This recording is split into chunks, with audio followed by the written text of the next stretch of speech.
اور ان کی فکر کرتا، ان کو پہناتا، ان کو کھلاتا، ان کو مہیا کرتا۔ آج مسیح خداوند بھی اپنے شاگردوں کے ساتھ اسرائیل ملک میں، اور یہ وہ وقت تھا جب ملک اسرائیل پر، یہودی قوم پر روم کی حکومت تھی، رومی لوگ حکمران تھے، اور بنی اسرائیل ان کے زیر سایہ زندگی بسر کر رہے تھے۔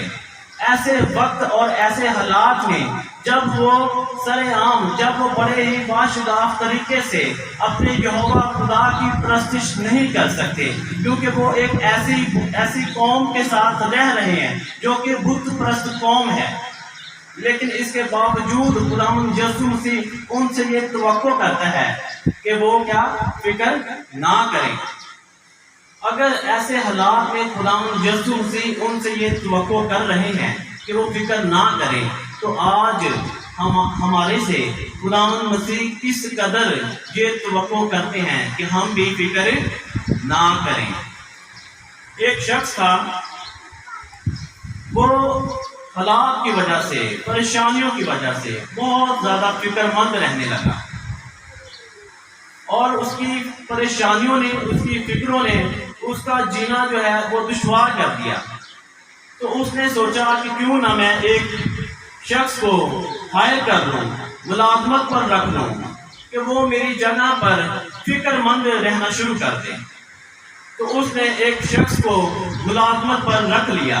اس نے کہا کہ میں 5 لاکھ روپیہ سیلری دوں گا، تنخواہ دوں گا، اور اس نے کرنا کیا ہوگا، اس نے میری جگہ فکر مند رہنا ہے، میری فکریں لے لینی ہیں تاکہ میں فکر سے آزاد ہو سکوں۔ تو ایک شخص نے، اس نے سوچا یہ کون سی مشکل نوکری ہے، اس نے ہنسی خوشی کے ساتھ وہ جاب ایکسیپٹ کر لی اور اس نے ملازمت شروع کر دی۔ جب اس شخص کا پہلا ہی دن تھا تو اس نے اپنے مالک سے پوچھا کہ سر مجھے آپ ایک بات بتائیں کہ جو میری نوکری کے لیے 5 لاکھ روپے تنخواہ آپ نے دینی ہے، وہ پیسے آئیں گے کہاں سے؟ تو مالک نے کہا کہ یہ میری فکر نہیں ہے، یہ تو تمہاری فکر ہے۔ تو یہ اس لیے کہا کہ فکر جو ہے ایک ایسی چیز ہے کہ انسان جو ہے وہ کسی کو نہیں دے سکتا، بلکہ انسان اپنی فکریں جو ہے وہ خود ہی ان کو فیس کرتا ہے۔ لیکن خداوند کا زندہ پاک کلام ہمیں یہ دعوت دیتا ہے کہ فکر نہ کرو، اور خداوند یسوع مسیح آج بہت سے طریقوں کے ساتھ، بہت سی مثالوں کے ساتھ کوشش کرتے ہیں کہ وہ اپنے لوگوں کو، اپنے شاگردوں کو اور ان کے ارد گرد جو لوگ ہیں انہیں یہ تعلیم دے سکیں کہ فکر نہ کریں، اور وہ ان کو مثال دیتے ہیں، ایگزامپل دیتے ہیں۔ اور سب سے پہلی جو مثال وہ ان کو دیتے ہیں، وہ کہتے ہیں کہ جنگلی سوسن کو دیکھو، ان درختوں کو غور سے دیکھو، ان پرندوں کو دیکھو۔ آپ نے کبھی دیکھا ہے کہ پرندے کبھی وہ محنت کرتے ہیں، وہ کیا کوٹھیوں میں جمع کرتے ہیں یا وہ نوکری کرتے ہیں، اس کے باوجود بھی خدا ان کو مہیا کرتا ہے، خدا ان پرندوں کو بھی مہیا کرتا ہے۔ تو کیا ہماری قدر ان پرندوں سے بڑھ کر نہیں ہے؟ اگر ہماری قدر ان پرندوں سے بڑھ کر ہے تو کیا ہمیں مہیا نہ کرے گا؟ لیکن پھر بھی ہم انسان ہوتے ہوئے ہم اس فکر میں رہتے ہیں کہ ہم کیا کھائیں گے، کیا پہنیں گے۔ ہم اپنی نوکری کے لیے پریشان ہو سکتے ہیں، ہم پریشان رہتے ہیں۔ وہ لوگ اکثر جن کے پاس ملازمت نہیں ہے وہ پریشان رہتے ہیں کہ ملازمت نہیں ہے، ہم کیسے اپنے گھر کا، اپنے بال بچوں کو کیسے جو ہے ان کی پرورش کریں گے، کیسے ان کو پالیں گے، ان کی فیسیں کہاں سے ادا کریں گے، گھر کے بل کیسے ادا کریں گے۔ اگر کسی کے گھر میں کوئی بیمار ہے وہ اس کے لیے پریشان ہے، اس کے علاج کے لیے پیسے کہاں سے آئیں گے، دوائیوں کے پیسے کہاں سے آئیں گے۔ اگر کسی ماں باپ نے اپنے بچوں کی شادی کرنی ہے وہ اس کے لیے پریشان ہے۔ ہر ایک انسان کی زندگی میں اپنی اپنی مختلف اقسام کی پریشانیاں ہیں جن کو وہ ڈیل کرتے ہیں، جن کو وہ لے کر پریشان رہتا ہے۔ لیکن خداوند مسیح ان آسان سی سادہ سی مثال کے ساتھ پرندوں کی ایگزامپل دیتے ہوئے وہ بیان کرتے ہیں کہ ان پرندوں کو دیکھو، یہ نہ فصل دھوتے ہیں، نہ کاٹتے ہیں، نہ کوٹھیوں میں جمع کرتے ہیں، لیکن اس کے باوجود خداوند آسمانی بزرگ خدا ان کو مہیا کرتا ہے۔ تم ان چڑیوں سے بڑھ کر، ان پرندوں سے بڑھ کر قدر رکھتے ہو، کیونکہ خداوند خدا تمہارا آسمانی باپ ہے۔ وہ کہتے ہیں ان جنگلی سوسن کو دیکھو، اس گھاس کو دیکھو۔ کبھی آپ کا اتفاق ہو پارک میں جانے کا تو آپ دیکھیں گے کہ اتنی شدید گرمی کے باوجود جو گھاس ہے وہ ہری بھری آپ کو دکھائی دے گی۔ اس کی ایک چھوٹی سی زندگی ہوتی ہے گھاس کی یا ایک پھول کی، جو آج ہے اور کل لوگ اس کو توڑ لیتے ہیں۔ جو گھاس ہے اس کو کل لوگ جمع کر لیتے ہیں اور تنور میں جھونک دیتے ہیں، جلانے کے کام میں استعمال کر لیتے ہیں۔ اتنی چھوٹی سی ان چیزوں کی زندگی ہے، اس کے باوجود خدا ان کو اتنا خوبصورت لباس پہناتا ہے کہ آپ جب دیکھیں تو آپ کی آنکھوں کو ٹھنڈک محسوس ہوتی ہے، تازہ دم آپ محسوس کرتے ہیں۔ اگر وہ گھاس کے لیے خدا اتنا فکر مند ہے، اسے اتنا خوبصورت لباس پہناتا ہے، تو وہ ہم سے جس کو خدا نے اپنی شکل و صورت پر، اپنی شبیہ پر بنایا ہوا ہے، وہ ہماری فکر کیوں نہ کرے گا۔ اس سے آگے ہم بڑھتے ہیں کہ خدا ہمارا کیا ہے؟ اصل معنی باپ ہے۔ باپ اس دنیا میں وہ ہستی ہے جو اپنے بچوں کے لیے کماتا ہے، کام کرتا ہے، محنت کرتا ہے، چاہے گرمی ہو سردی ہو، وہ ہمارے لیے محنت کرتا ہے۔ اگر جسمانی باپ، زمینی باپ اپنے بچوں کے لیے اتنا فکر مند نظر آتا ہے تو وہ اتنی دھوپ میں، گرمی میں، محنت میں، چاہے کام کیسا بھی ہو، وہ بڑی محنت کے ساتھ اپنے بچوں کے لیے کام کرتا ہے تاکہ وہ اپنے بچوں کی دیکھ بھال کر سکے، اس کی پالنا کر سکے، پرورش کر سکے۔ تو ہمارا آسمانی باپ جو ہمارا خالق ہے، جس نے ہم سب کو بنایا ہے، وہ ہماری اس قدر فکر کیوں نہ کرتا ہو۔ خداوند مسیح آج اپنے شاگردوں کو اور ہم سب کو آج یہ پیغام دیتے ہیں کہ ہم نے کیا کرنا ہے؟ فکر مند نہیں ہونا، بلکہ یہوہ خدا پر، کیونکہ وہ یہوہ یری ہے، اور یہوہ یری کا مطلب ہے خدا مہیا کرتا ہے۔ اور ہم ایسے خدا کی عبادت اور پرستش کرتے ہیں جو مہیا کرنے والا خدا ہے، تو پھر ہم کیوں کر فکر مند رہیں۔ وہ کہتا ہے اے تم اعتقادو، تم کو کیوں نہ پہنائے گا۔ اگر وہ گھاس کو اتنی خوبصورت پوشاک پہناتا ہے جو آج ہے اور کل تنور میں جھونکی جاتی ہے، تو وہ ہم سے کہتا ہے کہ اے تم اعتقادو، تم کو کیوں نہ پہنائے گا، کیونکہ تم تو اس سے بہت زیادہ قدر و قیمت رکھتے ہو۔ وہ کہتے ہیں کیونکہ ان سب چیزوں کی تلاش میں غیر تمہیں رہتی ہیں، اور تمہارا آسمانی باپ جانتا ہے کہ تم ان سب چیزوں کے محتاج ہو۔ وہ جانتا ہے کہ ہم کو کھانے کی ضرورت ہے، وہ جانتا ہے کہ ہمیں پہننے کے لیے کپڑوں کی ضرورت ہے، وہ جانتا ہے کہ پینے کے لیے ہمیں پانی کی ضرورت ہے، وہ جانتا ہے کہ ہمیں اپنے بچوں کی پرورش کے لیے اچھی نوکری کی ضرورت ہے۔ چڑیوں کو، کووں کو، پرندوں کو آپ نے کبھی دیکھا ہے کہ اس نے کمیٹی ڈالی ہو یا ان کا کوئی رشتہ دار ہو جو امریکہ میں بیٹھا ہو جس سے وہ کبھی ہیلپ مانگ سکیں؟ اس کے باوجود خدا ان کی پرورش کرتا ہے۔ ہم انسان حالانکہ ایک دوسرے کے ساتھ ایک دوسرے کی ہیلپ کرنے کے لیے موجود ہوتے ہیں۔ ہم ہو سکتا ہے کہ ہمارے رشتہ دار کچھ باہر کے ملکوں میں بیٹھے ہوں جن سے ہم مدد کے لیے پکار سکتے ہیں ان کو، لیکن پھر بھی ہم فکر مند رہتے ہیں کیونکہ ہمارا اس قدر بھروسہ، توکل، ایمان خداوند مسیح پر نہیں ہوتا، جس نے ہمارے لیے آسمان چھوڑ کر زمین پر آ کر ہمارے لیے صلیب پر جان دی، ہمارے لیے مخلصی رہائی کا ذریعہ بنا دیا تاکہ باپ کے ساتھ ہماری صلح ہو سکے۔ خداوند مسیح فرماتے ہیں کہ تم سب سے پہلے کیا کرو؟ اس کی بادشاہی کی تلاش کرو۔ اس کی بادشاہی کیا ہے؟ اس کی بادشاہی سے مراد ہے ایسی زندگی بسر کرنا جو مسیح خداوند کے حکموں کے مطابق ہو۔ بادشاہی سے مراد کیا ہے؟ ایسی حکومت ہونا، ایسی شخصیت کی حکومت ہونا جس کی مرضی کے مطابق ہم کیا کریں؟ زندگی بسر کریں۔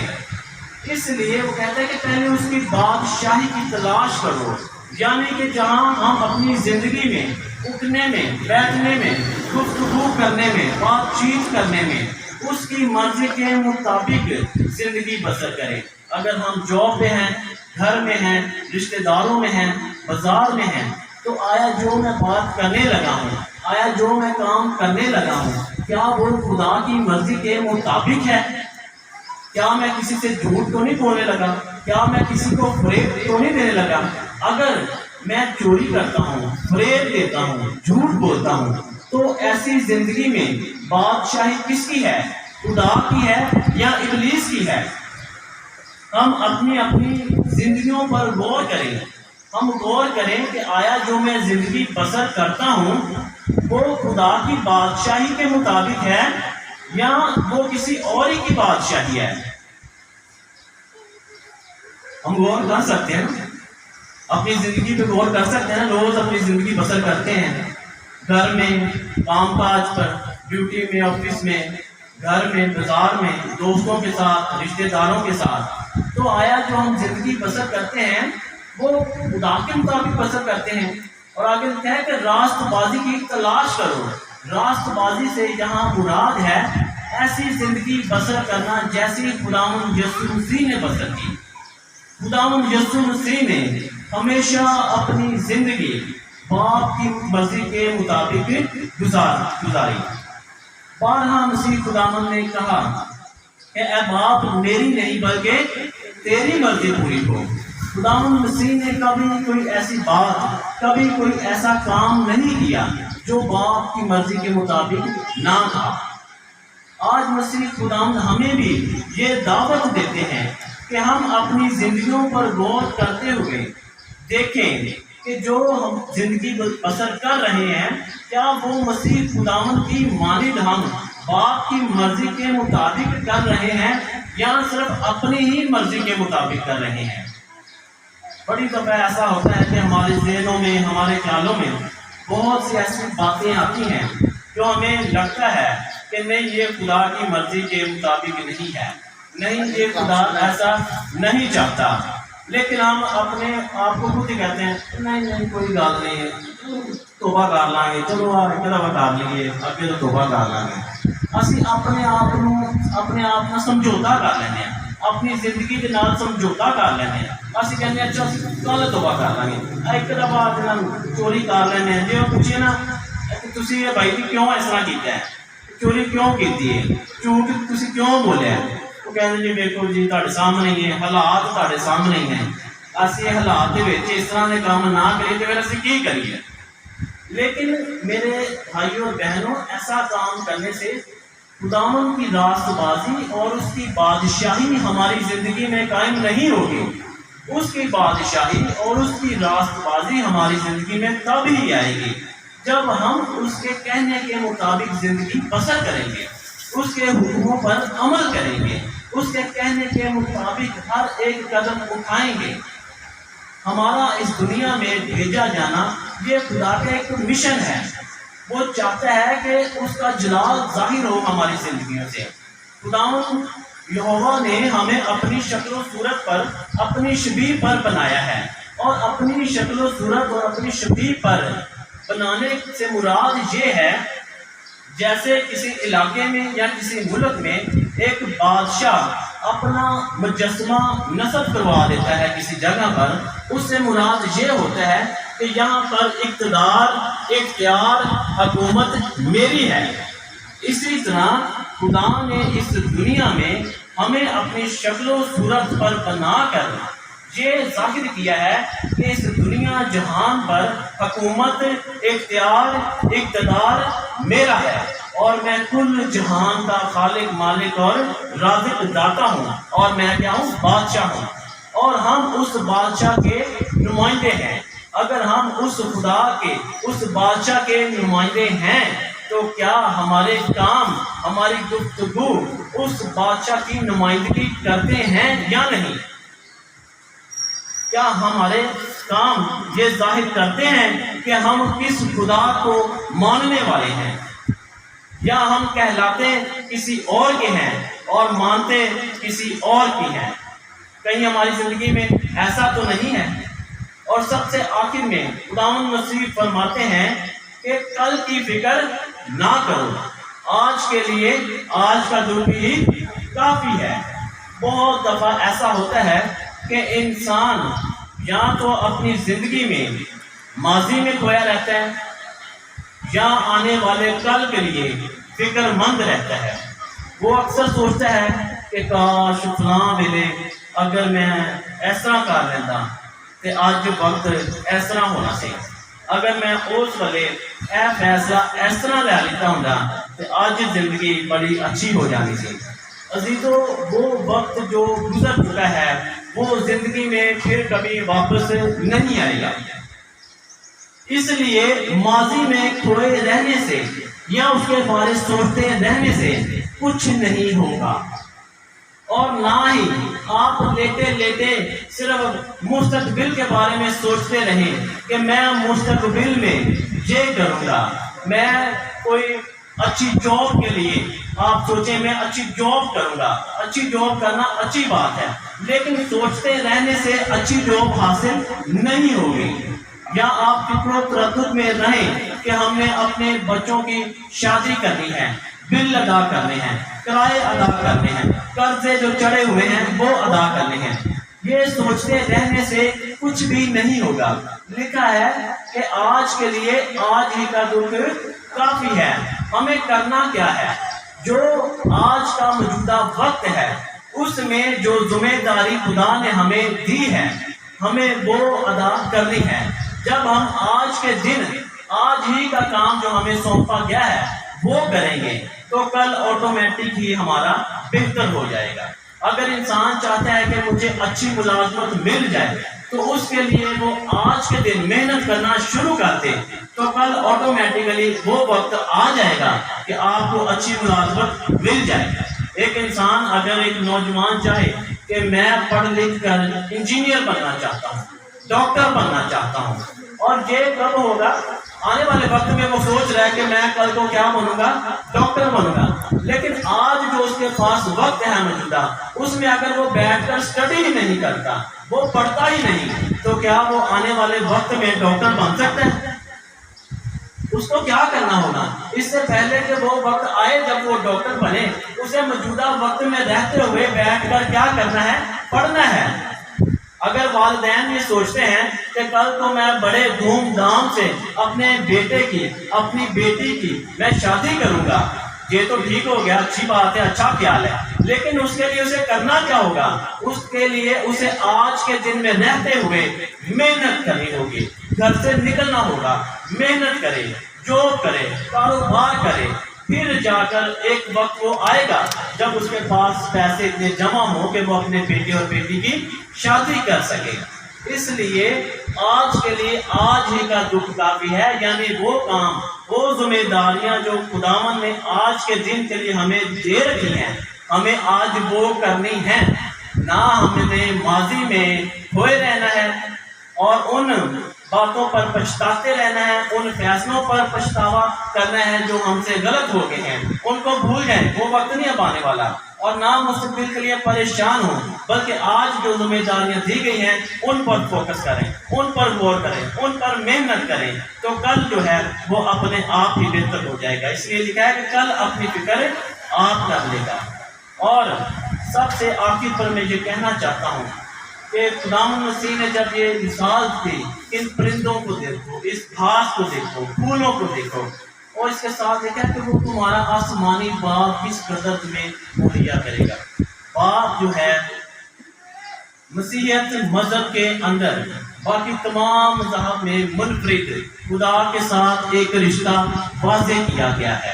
باقی تمام مذہب میں خدا کا لوگوں کے ساتھ رشتہ تعلق فرق ہے، لیکن مسیحیت مذہب کے اندر جو مسیحیوں کا خدا کے ساتھ رشتہ ہے وہ باپ کا ہے، ہم اس کے بیٹے اور بیٹیاں ہیں۔ دنیا میں جسمانی باپ بہت دفعہ خبروں میں دیکھتے ہیں، سنتے ہیں کہ انہوں نے تشدد کیا، مارا پیٹا، زیادتی کی، لیکن ہمارا آسمانی بزرگ خدا ہمیں کبھی تنہا نہیں چھوڑتا، وہ ہمیشہ ہمارے ساتھ ہوتا ہے، ہماری فکر کرتا ہے، اور جب وہ ہماری فکر کرتا ہے تو ہمیں کیوں کر فکر مند رہنے کی ضرورت ہے، کیونکہ وہ ہمارے ساتھ ہے اور وہ جانتا ہے کہ ہم کن کن چیزوں کے محتاج ہیں۔ وہ چاہتا ہے کہ ہم اس کی بادشاہی اور اس کی راست بازی کی تلاش کریں، یعنی اپنی زندگی کو اس کے سپرد کر دیں، اس کی باتوں کے مطابق عمل کریں، اس کے حکموں کے مطابق اپنی زندگی کو بسر کریں، تو ساری چیزیں جن کے پیچھے ہم بھاگتے رہتے ہیں، جو چاہتے ہیں کہ ہمیں حاصل ہو جائیں، وہ خود بخود ہی ہمارا آسمانی بزرگ خدا ہمیں مہیا کر دے گا۔ آج میں یہ آپ کو دعا کرتا ہوں کہ خدا ہمیں آج کے پاک کلام کے وسیلے سے یہ بھاری توفیق، ہمت، طاقت بخشے کہ ہم دنیا کی چیزوں کے پیچھے بھاگنے کی بجائے خدا کی بادشاہی اور اس کی راست بازی کی تلاش کریں۔ مانگتے ہیں اس کے اکلوتے بیٹے اپنے خدا یسوع مسیح ناصری کے نام، آمین۔ Thank you.